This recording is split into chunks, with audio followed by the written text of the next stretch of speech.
Sarah Beckstrom of West Virginia, one of the guardsmen that we're talking about, highly respected, young, magnificent person. Started service in June of 2023. Outstanding in every way. She's just passed away. She's no longer with us. She's looking down at us right now. Her parents are with her. This just happened. She was savagely attacked. She's dead. She's now with us. Incredible person. Outstanding in every single way, in every department. Just horrible. As you know, the other young man is fighting for his life. He's in very bad shape. He's fighting for his life, and hopefully we'll get better news with respect to him. And the monster that did this is also in serious condition. But we won't even talk about him. As you may know, DHS has confirmed that the suspect is an Afghan national, flown here by the previous administration, who was such a bad administration. And I have a picture of a plane. This is what it looked like when they came in. It was total bedlam. Do you remember that period of time? Total bedlam. People crammed onto the plane. And the toughest, meanest, most capable physically got on the plane, not the people that we were looking for or that they wanted to bring in. Here's a picture for you. Just take a look at that plane. Standing on top of each other, sitting on top of each other. This is what we had under the Biden administration. That whole thing should have never, ever happened. They should have left from a different base. They should have left from Bagram, as you know, and it would have been a much different story. But they didn't do that, and this was just a rout, just a terrible situation. This heinous atrocity reminds us that we have no greater national security priority than ensuring that we have full control over the people that enter and remain in our country. For the most part, we don't want them. They come in illegally, have a lot of problems. Their countries force them in because their countries are smart. They don't want them.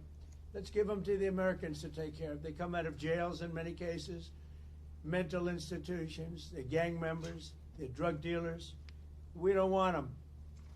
Many of the service members on this call today are engaged in crucial aspects of that mission.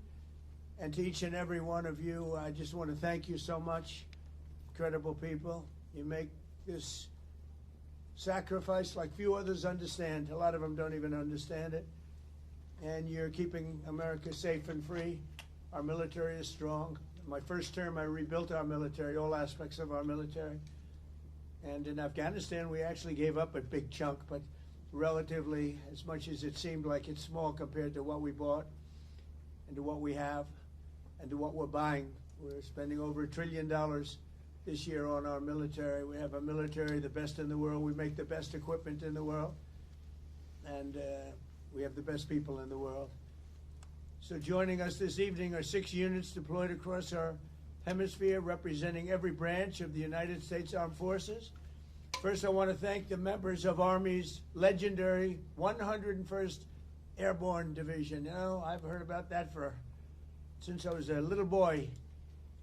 The Screaming Eagles, calling in from Fort Huachuca, Arizona, and you're led by Major General David Gardner, a real tough cookie and great general. I appreciate it, General Gardner. The 101st has done an outstanding job leading the task force, joint task force at our southern border.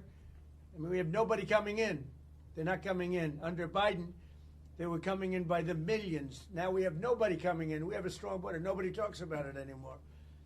I'm not giving credit for anything, just like you guys are not giving credit for anything. We do the greatest job, but that's all right. They don't talk about the border anymore because you know why? Nobody comes in. We had 9 months now where we had nobody coming in, zero. And this is being fed. This is the people that do this they tend to be on the left.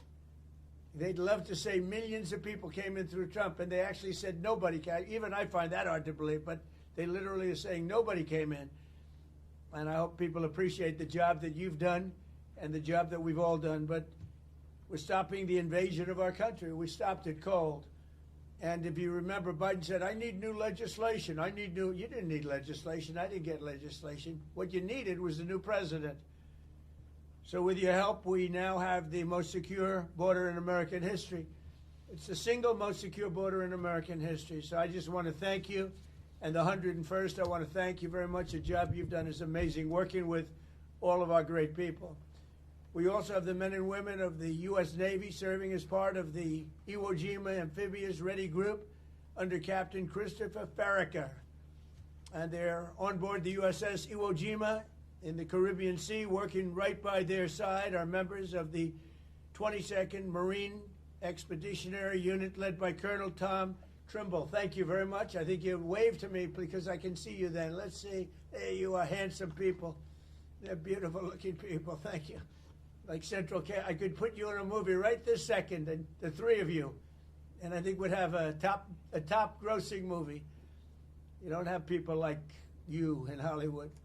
Part of the 22nd MEU is also serving in Puerto Rico, the 3rd Battalion, 6th Marines, Devil Dogs, led by Major Ross Gilchrist. Where is Major? Where are you? Hello, Major. Another central. Is everybody central casting? It's like they're all handsome, tough guys. I don't know what's going on here. But the Navy Marine Corps team is currently helping to defend our country, protect our interests, and literally decimate terrorists. The job you've done is incredible. I also want to thank you for your amazing work to quickly deliver life-saving aid to Jamaica in the aftermath of the recent hurricane, which was devastating. Thank you very much. Appreciate it, Major and everybody. Appreciate it. Next up are the airmen serving with one of the most feared bomber forces in the world, the U.S. Air Force's 7th Bomb Wing at Dyess Air Force Base in Texas under the auspices and leadership of Colonel Seth Spanier. Colonel, where are you, Colonel? Colonel, let's see, you're right there. Thank you, Colonel. All of you are backbone of America, and you really are the backbone of America's air power. And in recent weeks, you've been working to deter Venezuelan drug traffickers, of which there are many. Of course, there aren't too many coming in by sea anymore, if you probably noticed that. From sending their poisons into the United States, where they kill hundreds of thousands of people a year.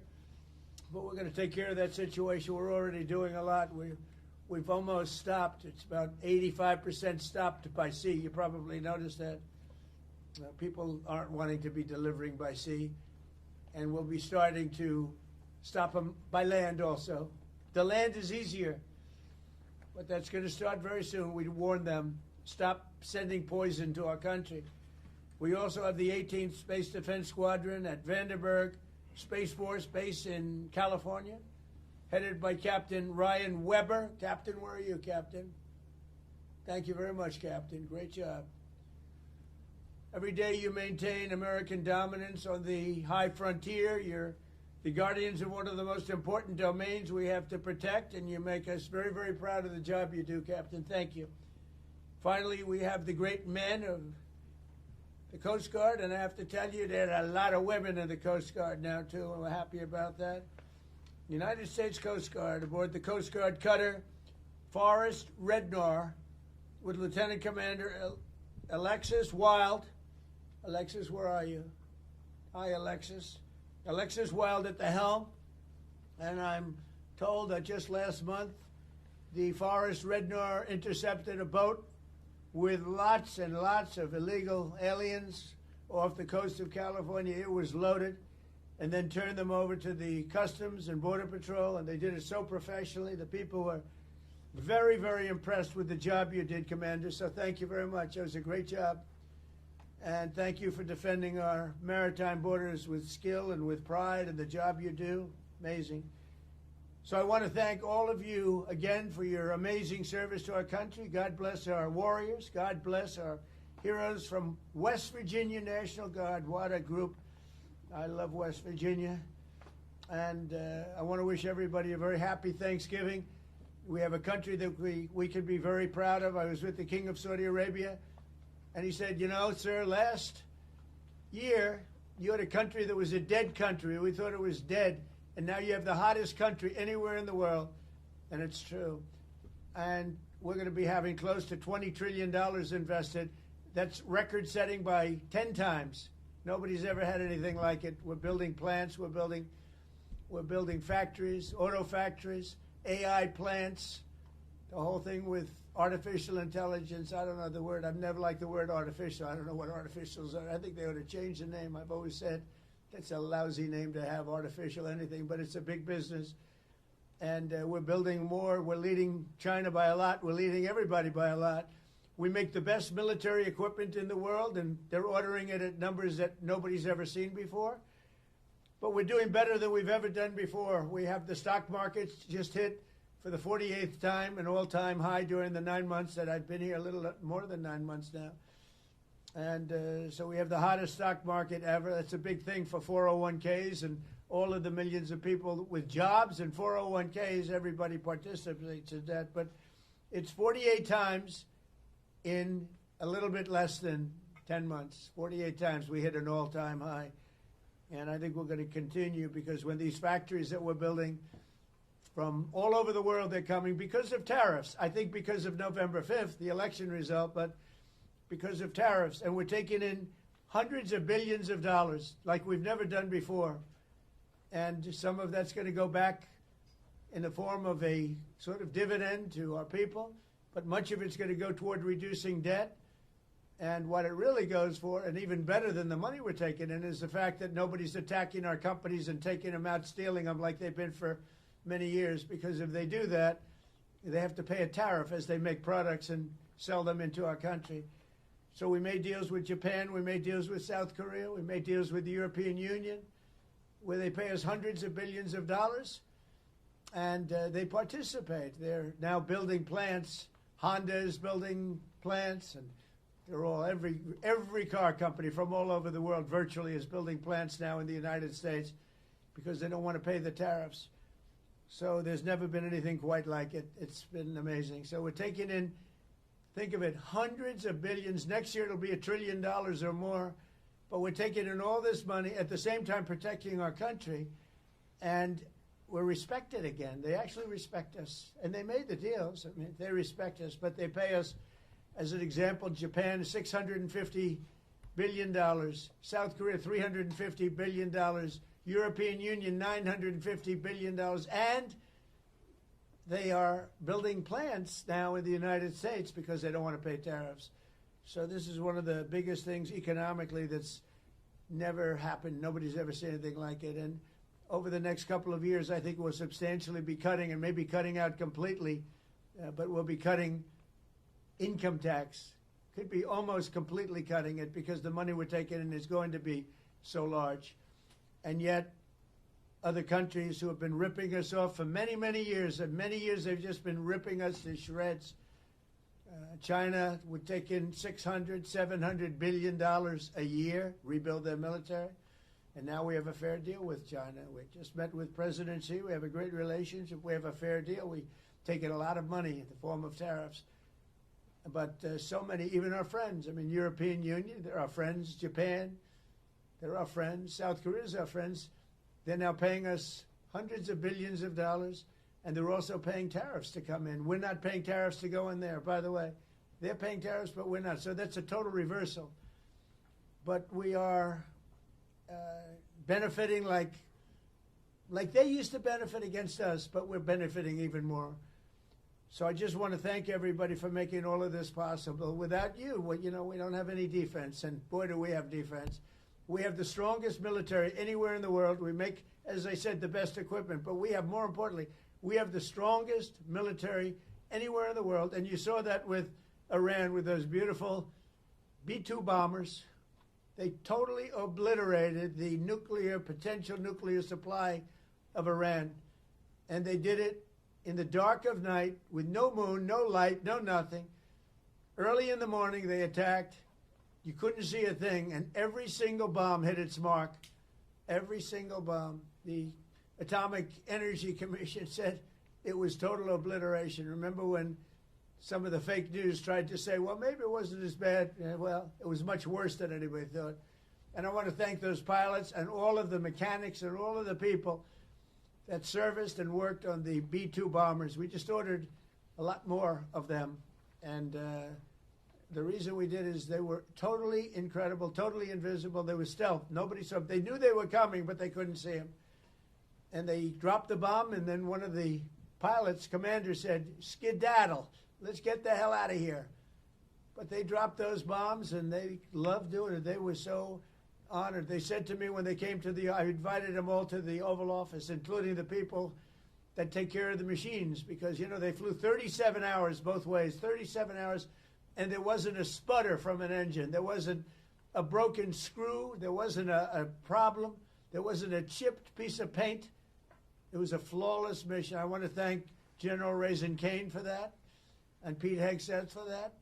But it was an unbelievable event. We have a country that's so respected again. But when the pilots came to see me, and I gave them a medal, all of them, there were a lot of handsome people. They looked like Tom Cruise, actually. It was very good casting. But I like Tom Cruise, the last of our movie stars, probably. But although we're honoring Sylvester Stallone a little while at the Kennedy Center, so I'm going to put him in that same category.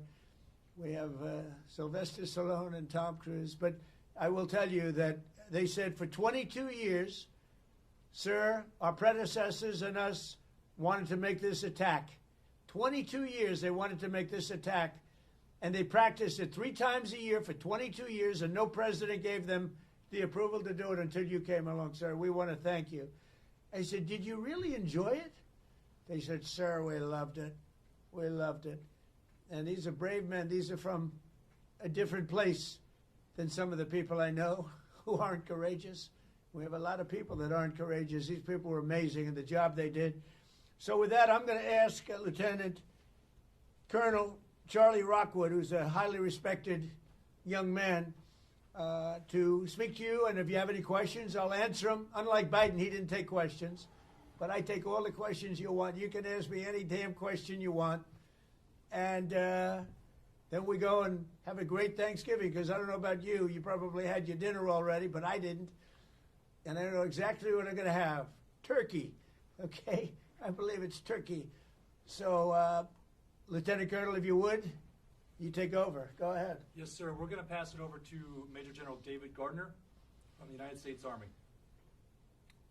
Happy Thanksgiving, President Trump. This is Major General Dave Gardner, the commander of the 101st Airborne Division and your Joint Task Force Southern Border. That's right. I appreciate you saying I was tough. Everyone cheered. I assume that means they agreed with you. We are headquartered in Arizona. The service members with me today represent over 10,000 deployed along the 2,000 miles of our border from San Diego to the Gulf of America.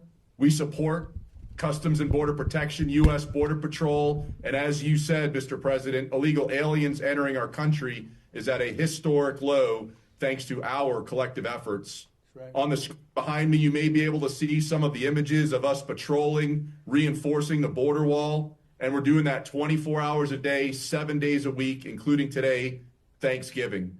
Our soldiers, Marines, sailors, airmen, guardians, and Coast Guardsmen were able to have fantastic Thanksgiving meals and engage in traditional football games against each other. We're doing well. We all appreciate you taking some time from your family to speak with us today, and thank you for your support, Mr. President, and happy Thanksgiving. Well, David, thank you very much. And one thing you said in the question or statement, probably I like a statement even better than a question, but I like that because you appreciate what we're all doing together. We're partners. But you said the Gulf of America. And there's a thing that for actually 350 years, 100 years older than us, Mexico, it was called Gulf of Mexico. And I would say to myself, why are we calling it Gulf of Mexico when we have 92% of the frontage and they have, I'm a real estate person at heart, and they have 8%. And I made that change. It was amazing. It took literally a matter of hours, and it was done. And nobody even, very rarely did they complain. We beat AP, Associated Press, very badly in a lawsuit. You know, they tried to get it stopped because they're not good Americans. I mean, who would want that stopped? But we beat them, as you saw, we beat them very badly in a lawsuit. But other than that, I mean, we had no complaints, and everybody's happy with it except Mexico. I wouldn't say they're thrilled, but they'll get over it. But we now have the Gulf of America, David. The Gulf of, isn't that great? And I'm very proud of it every time I see it. And now it's spoken of routinely. I saw it before. There was some event taking place down by Louisiana, and they said, we're here at the Gulf of America. And they're just talking about it like routinely now. They're not saying like Gulf of America and smiling. It's just routine. It's called now the Gulf of America. So I'm actually very glad you brought it up. That's another one of our many achievements. So thank you very much. Appreciate it.